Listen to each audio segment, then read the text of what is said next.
अस्सलाम वालेकुम। अबरार रशीद आपकी खिदमत में एक मरतबा फिर हाजिर, और वही रिक्वेस्ट के चैनल को अगर अभी तक आपने सब्सक्राइब नहीं किया तो इसे सब्सक्राइब कर लें, जो घंटी का बटन या बेल आइकन है उसको प्रेस करें, और अगर आपको वीडियो पसंद आए तो इसे लाइक ज़रूर कीजिएगा। आपका बहुत बहुत शुक्रिया।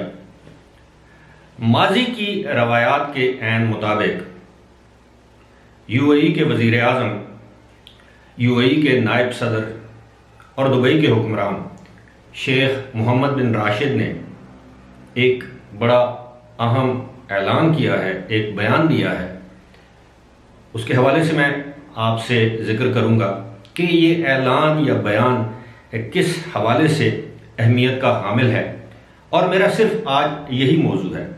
जो आप लोगों ने ईमेल पर वैक्सीन के हवाले से, विजिट वीज़े के हवाले से, विजिट वीज़े की रजिस्ट्रेशन के हवाले से सवालात भेजे हैं, अगली वीडियो में इंशाल्लाह उस पर गुफ्तगू करने की कोशिश करूंगा, बल्कि ज़रूर करूंगा।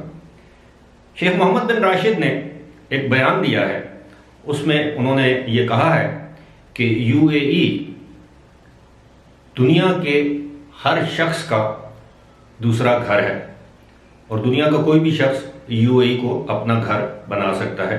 यानी दुनिया का कोई भी शख्स यूएई में आकर क़याम पजीर हो सकता है, यहाँ विज़िट कर सकता है।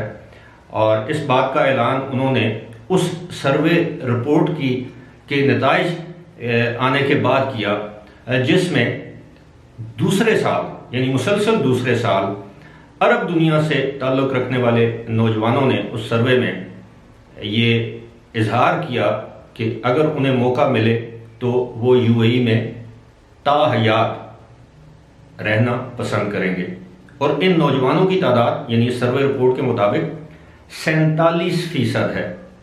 यानी 47% अरब दुनिया से, अरब ममालिक के रहने वाले जो नौजवान हैं वो यूएई में रिहाइश को, रहने को, यानी ताहयात रिहाइश इख्तियार करने को तरजीह देते हैं।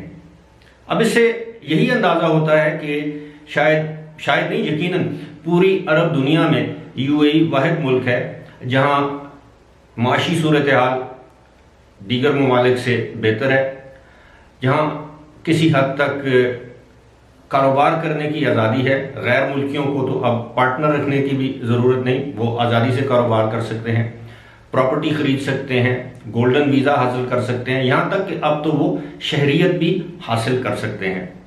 यही नहीं, वहाँ पर बहुत सी शख्सी आज़ादियाँ हैं, सिवाय हुक्मरान ख़ानदान या हुकूमत पर तनकीद के, या किसी दूसरे मज़हब की तनकीद या तज़हीक के, या नफ़रत पर मबनी मवाद फैलाने के। बाकी तमाम आज़ादियाँ हैं जो भी किसी यूरोपियन मुल्क में हो सकती हैं। हम ये नहीं कह सकते कि यूएई में इंसानी हुकूक के वो हालात हैं जो सऊदी अरब में हैं, या दीगर खलीजी ममालिक या अरब रियासतों में यूएई में इंसानी हुकूक का भी हद दर्जे ख्याल रखा जाता है। मैं यूएई के रेजिडेंट्स या सिटीजन्स की बात नहीं कर रहा, मैं इंसानी हुकूक की बात कर रहा हूँ। अगर मैं यूएई में जाता हूँ तो मेरे भी वही इंसानी हुकूक हैं जो एक यूएई की रियासत के बाशिंदे के हैं या वहाँ पर मुस्तकिल रिहायशियों के हैं। यही नहीं कि सिर्फ अरब नौजवानों ने, बल्कि 19% सर्वे में 19% अमेरिकन ने इस ख्वाहिश का इजहार किया है कि वो आइंदा ज़िंदगी यूएई में रहने पर रजामंद है, और वो तरजीह देंगे कि उनकी आइंदा ज़िंदगी यूएई में गुजर जाए। साथ ही साथ कनाडा, अब कनाडा के 15%, ये सर्वे में जो लोग थे, अगर 1000 थे तो उनमें से आप ये समझ लें कि 15% 150 बनते हैं। तो ये 15% लोगों ने इस ख्वाहिश का इजहार किया है कि हम यूएई में रहना पसंद करेंगे। अब आप सबको मालूम है कि पूरी दुनिया में जो लोगों की ख्वाहिश होती है, ख़ास तौर पर गरीब ममालिक, तरक्की पजीर ममालिक, साउथ एशियन कंट्रीज़ जिन्हें हम कहते हैं, यहाँ तक कि रशिया वगैरह, इन लोगों की यानी इन ममालिक के शहरियों की ये ख्वाहिश होती है कि वो America, Canada, Australia, UK, Europe में जाकर आबाद हों। वहाँ की जो हुकूमतें हैं वो टॉलरेंट हैं, वहाँ की रियासतें अमीर हैं, वहाँ की मईशतें जो हैं वो तवाना हैं, यही वजह है। लेकिन अब देखिए कि ये एक बहुत बड़ी खबर है, बहुत बड़ी बात है कि 19% सर्वे में अमेरिकन ने यह ख्वाहिश का इजहार किया कि वो मुत्तहदा अरब अमारात में जाकर रहने को तरजीह देंगे। और ये तमाम के तमाम लोग, और 15% कैनेडियन, यानी ये तमाम लोगों ने ये नहीं कहा कि हम आर्जी तौर पर वहां पर जाकर रहते हैं। उन्होंने कहा कि हम मुस्तकिल तौर पर, मुस्तकिल बुनियादों पर वहां जाकर रहना पसंद करेंगे। अब इससे क्या चीज जाहिर होती है? मेरी दानिश में जो मैंने रिसर्च की है या मैंने पढ़ा है, उसके मुताबिक यही है कि जो यूएई है, और ख़ास तौर पर मैं दुबई और अबू धाबी, दो रियासतों की मैं बात करूंगा, इनके हवाले से अब ये है कि मुस्तकबिल इनका टूरिज्म से वाबस्ता है, यानी सियाहत से वाबस्ता है। ये टूरिज्म डेस्टिनेशंस हैं। दुनिया भर से लोग यहाँ पर साल के 12 महीने आते हैं सियाहत की गर्ज से। कुछ लोग यहाँ नौकरियों के लिए आते हैं, कुछ लोगों ने यहाँ पर अपने कारोबार जो हैं वो सेट कर दिए हैं। अब जाहिर है इस वक्त यूए की जो एक्सपैट कम्युनिटी है उसमें सबसे ज़्यादा जो अफराद हैं, और तकरीबन 34-35 लाख के करीब हैं, वो हैं इंडियंस, हमारे इंडियन दोस्त। दूसरे नंबर पर पाकिस्तान है। पाकिस्तानियों की इस वक्त जो आबादी है यूएई में, उनकी तादाद है तकरीबन 16 लाख। क्योंकि ये फिगर गुज़श्ता रोज़ ही पाकिस्तानी सदर डॉक्टर आरिफ अलवी ने खलीज टाइम्स को इंटरव्यू देते हुए ये फिगर दी कि इस वक्त पाकिस्तानी 16 लाख की तादाद में पाकिस्तानी इस वक्त यूएई में मौजूद हैं। तीसरे नंबर पर वहाँ पर जो एक्सपैट कम्युनिटीज़ हैं, हम कहते हैं गैर मुल्की जो तारकीन वतन जो वहाँ पर रहते हैं, वो हैं ब्रिटिश, जिनकी तादाद तकरीबन 10 से 11 लाख है, यानी बरतानिया से ताल्लुक़ रखने वाले अफराद।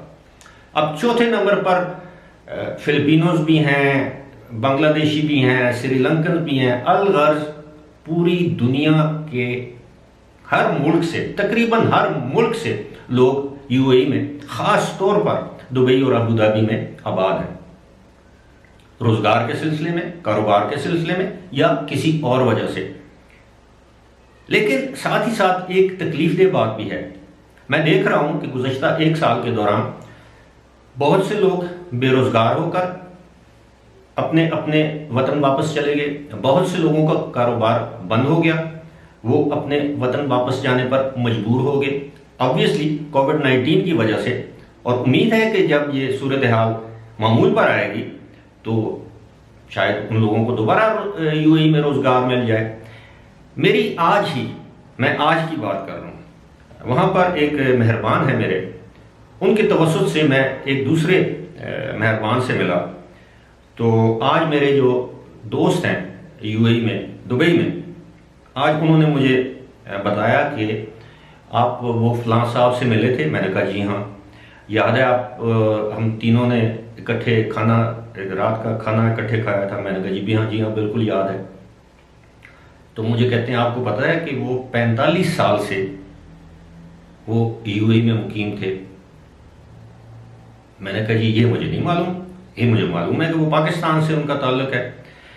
उन्होंने मुझे कहा कि जी वो, उनकी उम्र 2 साल थी जब वो अपने वालिद के हमरा दुबई में सेटल हुए। उनका दुबई की एक बड़ी पॉश लोकेलिटी में अपना घर था और वो सेंट्रल बैंक के कंसल्टेंट थे। इसके अलावा उन्होंने सिटी बैंक में जॉब कर रखी थी, बार्कले बैंक में, पता नहीं कौन कौन से बड़े आलमी जो बैंक है अदारों में उन्होंने काम किया था। तो उन्होंने कहा जी कि वो गुज़श्ता 8 माह से बेरोजगार थे, उनको जॉब नहीं मिल रही थी। जॉब मिल रही थी लेकिन उनके लेवल की, स्टेटस की जॉब उनको नहीं मिल रही थी। तो उन्होंने अपना घर बेच दिया, अपनी गाड़ियां बेच दी और वो 10, 15, 20 दिन के अंदर पाकिस्तान वापस आ रहे हैं। तो मैंने उन्हें कहा जी पाकिस्तान में तो इस तरह के लोगों की बड़ी डिमांड है जिन्होंने बड़े बड़े आलमी बैंकों में अच्छी पोजीशंस पर काम कर रखा है तो उन लोगों की तो बड़ी डिमांड है पाकिस्तान में। उन्होंने कहा नहीं, मैं आपको ये बताने की कोशिश कर रहा हूँ कि जिस शख्स ने अपनी ज़िंदगी के 45 साल दुबई में गुजारे हों और हाईली एजुकेटेड हो, ब्रिटिश और अमेरिकन यूनिवर्सिटी से पढ़ा हो, बेशक उसकी रूट्स पाकिस्तान से हैं, जिसकी औलाद यूएई में या दुबई में पैदा हुई हो, जिसकी औलाद ने तालीम यूएई के अच्छे स्कूलों में हासिल की हो, और उसके बाद अचानक उसको जब हिजरत करना पड़े तो ये बड़ा मुश्किल काम है, इसमें कोई शक नहीं।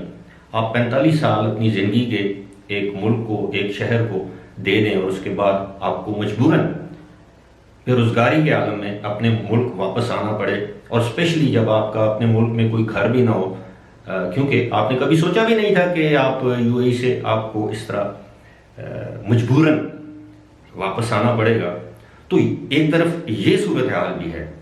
छोटी मोटी नौकरियां 4-5 हज़ार दरम, 800 हज़ार, 1200 दरम की नौकरियां तो शायद वहां पर मिल जाती हैं, लेकिन जो अहल कॉम्पिटेंट लोग हैं, बदकिस्मती हमारी ये है कि इस वक्त अहम पोजीशनों पर जो पाकिस्तानी फाइज हैं, कोविड की वजह है या कोई और वजह है ये मैं नहीं जानता, लेकिन उनको मुलाजमतों से फारिग किया जा रहा है।